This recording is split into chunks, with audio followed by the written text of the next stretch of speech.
Edinburgh Fringe Festival Day 5. Now I'm starting to flag. Now I'm ill. I'm feeling under the weather. I've got fringe flu, or so they call it. Just basically where you're worn out. You're constantly on the move. Constantly on the move and on the go. You're walking from gig to perform, and you're walking to other gigs to see it. You're not eating properly. You're not having breakfast.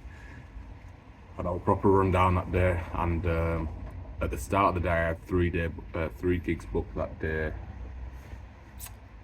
and yeah, I just knew it was going to be a slog. I tried sleeping as late as possible, but I also had, I think I mentioned it yesterday on yesterday's vlog, that I got tickets to Tez Ilyas. He was performing at Monkey Barrel, the Hive location. Amazing show. I got there 10 minutes late. I went to the wrong venue. There's several different Monkey Barrel spots. Got there like 5 or 10 minutes late into the set. But yeah, nice, smashed it. Killed it. Spoke to him afterwards, man. The show was really good. That, and I come out of there feeling good. Like I was flagging. I was feeling like a little bit ill, but I come out of there like with a bit of a skip in my step. Just like when you watch somebody do it who's been doing it for a long time and does it to like sort of to the highest degree or the best you can do it. It was good, and like we were speaking afterwards, and he was messaging me, and he was like, "Oh, still got bits that I need to work out." And he's saying on stage like this isn't fully put together, but it's good, man. It was just don't too many down times in between gags. Like the jokes were coming often, so that was good. That was a good thing. So I come out of there, making my way down the street, bumped into Adam Anwar. I think he just had a gig at Comedy Tapas, and I said, "Oh, what are you doing? What are you doing?" Because I know his show were finishing that night, but his show's not till like 9:20. So like he's staying quite far outside Edinburgh. I think he's in Musselburgh. So he comes in early, and then he's there all day. So like obviously he's got a lot of time to kill if he's not doing spots. So I said I was hungry. Obviously I'd finished that show there. I'd not eaten breakfast or anything. So I said, "Oh, I found this Chinese spot." I said I want to go back to there. So me and him walked up, just we're catching up, see how his show's going, see how my shows were going. Just talking, went for some food, went for some lunch. He'd already eaten, so I ate there. And I'd eaten at this place the day before, and I got the spicing thing off the menu because it sounded similar to something that I eat back home. And it absolutely blew my head off yesterday. So this time I went back and I tried to get like the mild version, and it still blew my head off. So either I can't handle Chinese spices, or maybe I am run down and the fringe flu is in full effect. There might be a lot of background noise. You're up against the window again, and it's really windy and raining and blustery today, so apologies for that. Where do we go from there? Oh yeah, so we finished there. He said, "Oh, have I got any plans?" I said, "No, I've probably got another hour or two to kill." He goes, "Oh, well, I'm doing this show actually around the corner. Do you want to come and see if there's any dropouts?" So we've headed there. It turned out there was room for me to get on, and it was good. I like that format. There was only like it was only a small room, so you could only fit like 20 people in, and there was maybe only 10 people in the crowd. But each comedian got to go up and do 5 minutes, and then the premise of the show is like after that, once you've done your 5 minutes, you pick like a random question out of this box, and then you've got it's basically 21 questions. So you pick a random question out, and then you've got instead of 21 questions, you've got 3 questions to guess it. It made for for some good sort of audience interaction. I think Adam's question was guess how long someone has been unemployed for.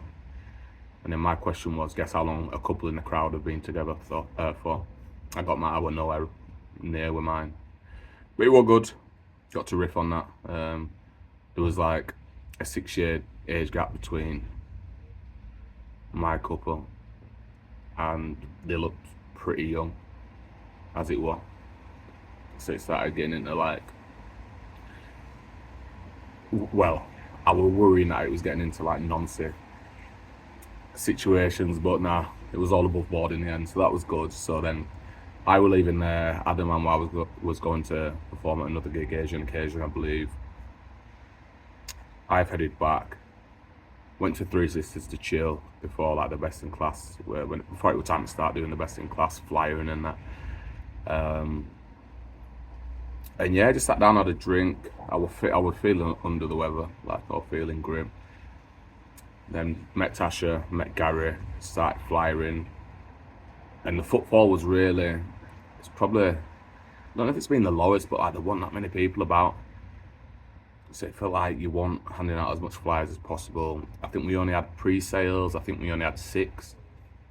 And like around and like over the past few days, the numbers have been low. They've been like 16, 14, 9, 6. So obviously once you start hearing single digit numbers, then like you're trying to go into overdrive.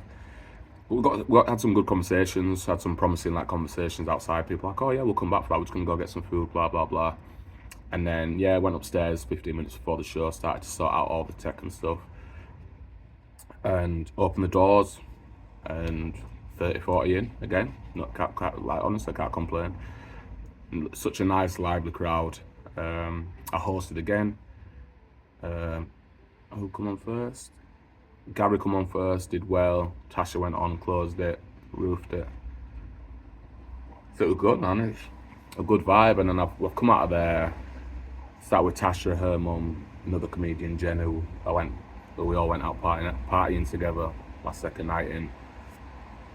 And yeah, we just chilled. We had a drink, and then Tasha had to shoot to go. She was doing some panel show, and then I had a gig over at East Side, which is like it's 20 minutes walk. So I've started setting off up there. Get to that gig. There's only 5 people in. Like there's a set of 3 and a set of 2, and they're all older. Like the group of 3 is probably all 60s maybe, and then the couple, they were in like late 50s, I'd say.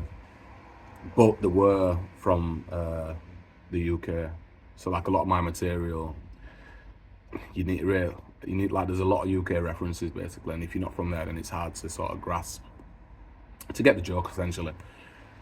So there was only 2 comedians in and 1 host. The comedian went on first. He just sat on the stage. You were like, look, I had to perform to 5 people. Let's just sit down and let's just talk about how your festival Fringe is going so far. So that was good. That was like pretty. It was like a good sort of. I can't think of what the word is. It was like an actual sat down. He didn't perform. And then I went on. I wouldn't even call it a performance.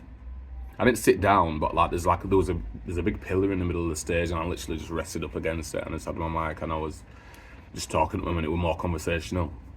But I still did some of my material, and that was good. That was fun. Then left there, had the Kyle Legacy show. That was 11. Oh, in fact, yeah, I'd also got an email saying, "Look, I've had a dropout. Can you come fill in tonight at this show that's at midnight?" And then I already had the Kyle Legacy show, which is at like 10:45, which is just round the corner. So I've gone there. I said, Kyle, can I jump on first? I need to get off to do another show. We're like, yes, sound. So I went, jumped on stage, and it was all right, but there was just one guy at the back who were just like interrupting. He was trying to have a punchline, saying something funny every time. Obviously, I had a bit to drink, so I just had to put him down. I just said, look. There's 2 hecklers that you can get in comedy nights. You get the first heckler who is shouting sort of like abusive things and whatever, and then the second one is the one that where he thinks he's helping the night and he thinks he's trying to be funny, but everyone else in the audience just thinks he's a prick. Sorry. And I was just like, this is obviously Exhibit B, and then from there he just shut up. So that were all right. He didn't manage to derail the set, finished okay. And then, yeah, this is when it got interesting. So we're doing the midnight show. What the really nice venue, like a mini theatre, like it were ridiculous. It was too nice, basically. And then the host was this blind comedian who's got a show up here called Richard something, can't remember. And he was just basically saying like, look, there's no flyers for this show, like they don't promote it, and then they're also wondering like why don't they get that much people in and stuff. And I'm like, oh whatever, like we'll see. And then we've gone upstairs, done like the sound check, mic check, sound check, all that sort of stuff. And then there was only 3 comedians, me, a guy from Kent, and another comedian from like Midlands way. And I was going last out of the three, and there was only two people in the audience, and they were both Americans. So Richard, the host, he went on. He was doing well, isn't it? He was doing well, to be fair. He was speaking up, and he had like lots of good riffs and that. And then the first comedian from Kent, he went up. He did a lot of crowd work, which I understand. You know what I mean? It's hard to like perform your set and routine to two people. With comedy crowds, it's always a case of like, the bigger the crowd, the more the safety in numbers, basically. So like if other people are laughing, you're more inclined to laugh. But if it's just you and you and your friend, all the attention's on you. So then you're in that sort of uncomfortable position where like, do I laugh? Should I not laugh? Should I over laugh? Just to try and make up for the void in the room.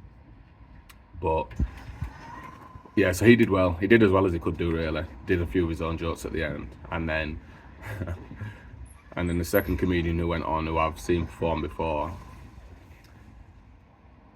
So he went up, and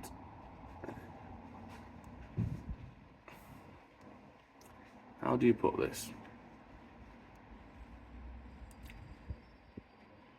It was a tough watch. And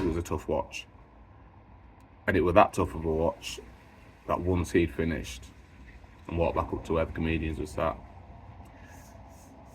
the two Americans in the crowd left. And what made it extra awkward is Richard, the blind host, come back on stage, and he was like, yeah, went back into his spiel, and we had to be like, Richard, they've gone. So, and then like the middle comedian were like, oh, the guy who just performed before that, he was like, I think maybe I just didn't do enough. Like the Americans didn't do, you know, like there was some references that maybe that they didn't get. It was not that. So then, so obviously I hadn't performed then, and then Richard were like, oh, damn man, like, do you want to still perform to comedians? And I was like, it's been a long day, mate. I'm all right, honestly. I'll just get off. So yeah, from there, just walked home. Got lost on the way home as well. That was peak. Phone died. I was wearing shorts and a t-shirt because it's been super close and super warm, but for some reason it was really cold and windy. Got lost. Went to McDonald's on the way home actually, and they wasn't serving milkshakes, so nice little depressing end to my night. But we move. Day 5 complete.